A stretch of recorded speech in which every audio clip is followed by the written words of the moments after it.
I'm Robert, 30 years old, and I need to share my story. My wife Eliza, 28F, and I have been married for 3 years now. Our relationship started in a whirlwind of passion and rebellion. Both our families were against our union for various reasons, but we fought against all odds to be together. We thought we were living our own fairy tale, proving everyone wrong about our love. A year into our marriage, Eliza got pregnant, and we were overjoyed. We welcomed our beautiful baby girl, Sophie, into the world. Everything seemed perfect. I had a demanding job, so we decided to hire a babysitter to help out with Sophie when both of us were busy. We found Maria, 35F, who seemed great with kids.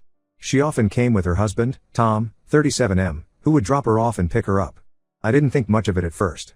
They seemed like a nice couple, and Maria was excellent with Sophie. About 6 months ago, I started noticing something odd. Tom would linger around after dropping Maria off. At first, I brushed it off, thinking maybe he was just being protective of his wife. But then I noticed he wasn't always leaving immediately. He'd park his car down the street and wait. I found it strange but didn't want to jump to conclusions. Last month, I had to leave work early due to a cancelled meeting. I decided to surprise Eliza by coming home early and maybe suggesting we go out for dinner. When I entered our house, I heard strange noises coming from our bedroom.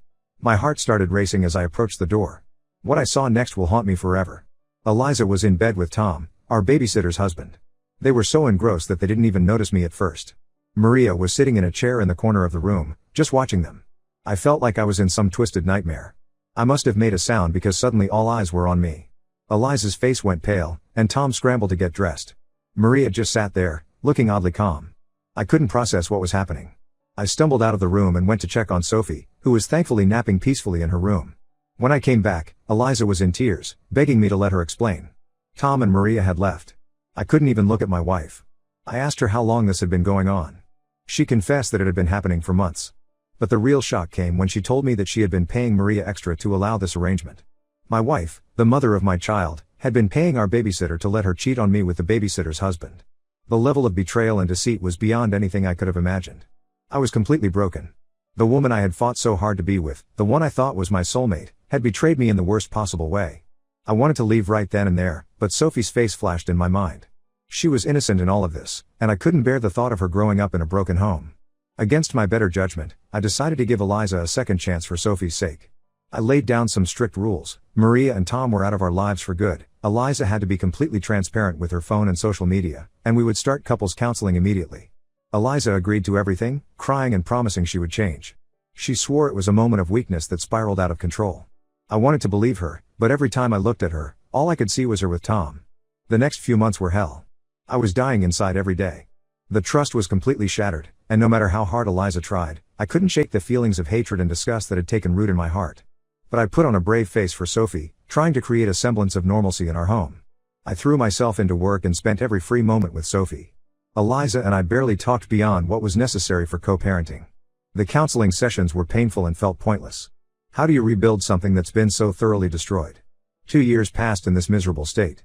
I thought I was doing the right thing by keeping our family together, but I was just prolonging my own suffering. And then, just when I thought things couldn't get worse, they did.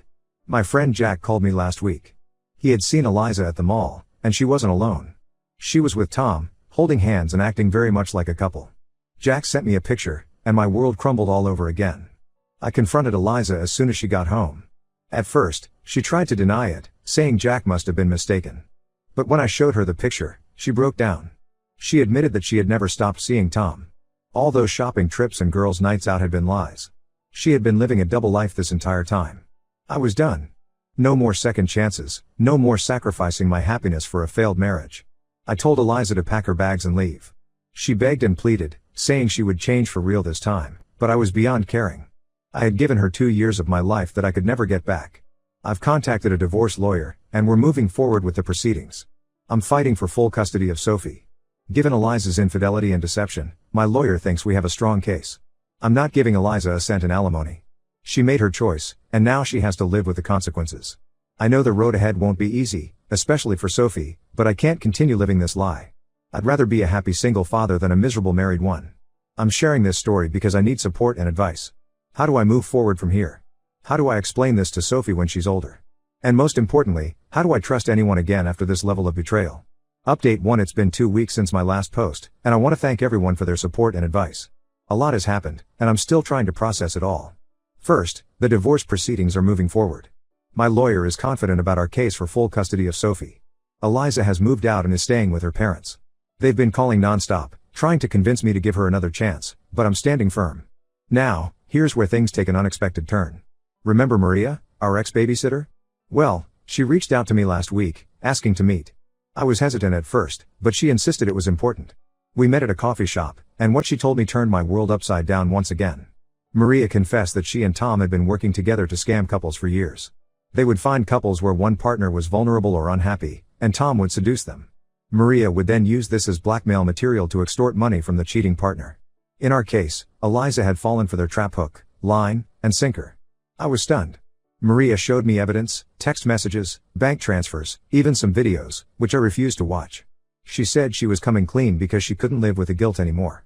Apparently, our case had affected her more than the others because of Sophie. While this doesn't excuse Eliza's actions, she still made the choice to cheat. It does add another layer to the whole sordid affair. Maria told me that Eliza had tried to end things several times, but they threatened to expose her if she didn't keep paying and allowing the affair to continue. I asked Maria why she was telling me all this now. She said that Tom had left her for another woman, one of their more recent targets, and she wanted revenge. She's willing to testify in our divorce proceedings, which my lawyer says could be a game changer. I'm still processing all of this information. On one hand, I feel a small degree of pity for Eliza, knowing she was manipulated and blackmailed. On the other hand, she still made the initial choice to cheat, and she lied to me for years. The betrayal is still there, even if the circumstances are more complex than I initially thought. I've informed my lawyer about this new development, and we're incorporating it into our strategy. We're also looking into pressing charges against Tom and Maria for their extortion scheme. Eliza doesn't know that I know about this yet. Part of me wants to confront her, to see if she'll finally tell the whole truth. But another part of me just wants to be done with all of this and move on with my life. Sophie is doing okay, all things considered. She's too young to understand what's happening, but she does ask for her mom sometimes. It breaks my heart, but I know in the long run, this is better than living in a house full of lies and resentment. I'm focusing on being the best dad I can be. I've taken some time off work to spend with Sophie, and it's been healing for both of us. My parents have been a tremendous help, coming over to assist with childcare and just providing emotional support. As for me, I'm still angry and hurt, but I'm also determined to come out of this stronger. I've started seeing a therapist to work through my trust issues and to make sure I'm in the best mental state to care for Sophie. I'm not sure what my next steps should be. Should I confront Eliza with this new information? Should I just let the lawyers handle everything? And how do I even begin to explain all of this to Sophie when she's older? Any advice would be appreciated. Thank you all again for your support during this difficult time. Update 2: It's been a month since my last update, and the situation has evolved in ways I never expected. I want to thank everyone again for their support and advice. It's been invaluable during this challenging time. After much consideration, I decided to confront Eliza with the information Maria had given me. I felt she deserved a chance to explain her side of the story, even if it wouldn't change the outcome of our divorce. I invited Eliza to a neutral location, a quiet park where we used to take Sophie. When I told her what I knew, her reaction was not what I expected. She broke down completely, admitting to everything and more. It turns out, the rabbit hole goes even deeper than I thought. Eliza revealed that she had known Tom and Maria before we even got married. In fact, they were the reason our families were against our marriage in the first place. Eliza confessed that she had been part of their scamming operation before meeting me. She claimed that when she met me, she fell in love for real and wanted to leave that life behind. But Tom and Maria had dirt on her past activities and threatened to expose her if she didn't continue working with them. Our entire relationship, from the whirlwind romance to the rebellion against our families, had been orchestrated as part of their long con. Eliza said she had genuinely fallen for me and wanted to build a real life together, but she couldn't escape her past. The affair with Tom, the payments to Maria, it was all part of their twisted game. Eliza claimed she had been trying to find a way out for years, but every time she tried to end it, they would threaten to reveal everything, not just to me, but to the police as well. I was speechless. The woman I thought I knew, the life I thought we had built together, it was all based on lies. Every happy memory, every milestone we shared, was tainted by this revelation. Eliza begged for forgiveness, saying she had wanted to tell me the truth so many times but was too scared of losing everything, me, Sophie, her freedom. She said she had finally gathered the courage to come clean and turn herself in, which is why she had been meeting with Tom that day my friend saw them. I didn't know how to process this information. On one hand, I felt a tiny bit of sympathy for Eliza, trapped in a situation of her own making. On the other hand, the level of deception was beyond anything I could have imagined or forgiven. I told Eliza that while I appreciated her finally telling the truth, it didn't change anything about our divorce or my desire for full custody of Sophie. She understood and didn't fight it. What she did next surprised me. Eliza said she was going to turn herself in to the police and provide evidence against Tom and Maria's entire operation. She said she wanted to make amends, even if it meant serving time. I'm still trying to wrap my head around all of this. My lawyer is working overtime to navigate this complex situation. We're cooperating with the authorities to bring down Tom and Maria's operation, which apparently spans several states and has affected numerous families. As for Sophie, I'm more determined than ever to protect her from all of this. My parents have been incredible, offering to help me raise her while I sort out this mess. I'm grateful for their support, especially now that I know why they were so against my marriage to Eliza in the first place. I'm angry, hurt, and feel like a complete fool. But I'm also relieved in a way. At least now I know the whole truth, as ugly as it is. I can start to heal and move forward without any lingering doubts or what-ifs. My focus now is on Sophie and ensuring she has a stable, loving environment. I'm also working on myself, continuing therapy to process all of this and to make sure I don't carry this baggage into future relationships. I know the road ahead will be tough, especially when it comes to explaining all of this to Sophie when she's older. But I'm committed to being honest with her, in an age-appropriate way, and showing her that it's possible to overcome even the most difficult challenges. Thank you all for listening and for your continued support. If anyone has experience dealing with such complex family situations, I'd appreciate any advice on how to move forward, especially when it comes to co-parenting with someone who's facing legal troubles. Update 3: It's been 6 months since my last update, and I wanted to share how things have progressed. A lot has changed, and while it hasn't been easy, I finally feel like I'm on a path towards healing and a better future. First, the legal matters. Eliza followed through on her word and turned herself into the authorities. She provided extensive evidence against Tom and Maria's operation, which led to their arrest and the uncovering of a multi-state fraud ring. The case is still ongoing, but it looks like they'll be facing significant jail time. As for Eliza, due to her cooperation and the circumstances of her involvement, she was offered a plea deal. She'll serve some time, but not as much as Tom and Maria. She's also required to pay restitution to the victims of their scams. Our divorce was finalized 3 months ago. Given the circumstances, the judge granted me full custody of Sophie. Eliza has limited, supervised visitation rights for now, which will be reassessed after she serves her sentence. Sophie is doing well, all things considered.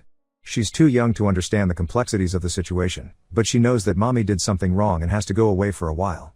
I've been working with a child psychologist to ensure we're handling this in the best way possible for her emotional well-being. My parents have been my rock through all of this. They've moved closer to help with Sophie, and their support has been invaluable. I've also reconnected with old friends who have been incredibly supportive. As for me, I'm still processing everything, but I'm in a much better place now. Therapy has been crucial in helping me work through my trust issues and anger. I'm learning to forgive, not for Eliza's sake, but for my own peace of mind and for Sophie's future. I've thrown myself into being the best father I can be. Sophie and I have our routines now, and seeing her smile and grow despite everything that's happened gives me strength every day. Work has been understanding throughout this ordeal. I've scaled back my hours to focus on Sophie, and they've been supportive of this decision. I've also started volunteering at a support group for people who've been victims of fraud and deception. Sharing my story and helping others has been unexpectedly therapeutic. As for future relationships, I'm not ready to dive back into dating yet. My focus is on Sophie and on continuing to heal. When the time is right, I know I'll be able to approach relationships with a healthier perspective. Looking back, I realize how naive I was, but I don't blame myself anymore. I've learned valuable lessons about trust, forgiveness, and resilience. I'm committed to teaching Sophie these lessons as she grows up, to help her navigate the complexities of life and relationships. To everyone who's followed my story and offered support and advice, thank you. Your words have been a source of comfort and strength during the darkest times. For those who might be going through similar situations, my advice is this: it's okay to feel hurt, angry, and betrayed. But don't let those feelings consume you. Focus on what truly matters. In my case, it's Sophie. And remember, it's possible to rebuild and find happiness again, even after the most earth.